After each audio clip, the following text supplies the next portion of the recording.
পৃথিবী কারো কথা মনে রাখে না, কারো জন্য থেমে থাকে না, কেউ তোমারে মনে রাখত না।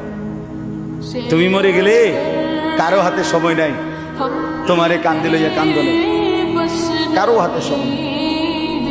এ বাপেরে দুপুরবেলা জানাজা দিছে, আসরের পরে বাপের জানাজা হইছে, কত কান্দা কানছে জিফুতে। এশার নামাজের পরে পাশের ঘরের থেকে ভাত তরকারি আনছে, এর ওই পেট ভরে ভাত খায়।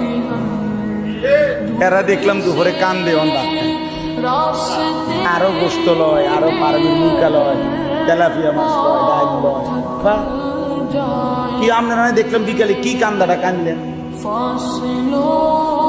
বুঝেন? অর্থাৎ বুঝাইতে চায় ওনার জন্য তো আমি না খাইয়া মরে গেলে হইতো না, ঠিক আছে কাঁদছি তো। অর্থাৎ দুনিয়া থেমে থাকে না, কারো জন্যই কি থাকে না, থেমে থাকে।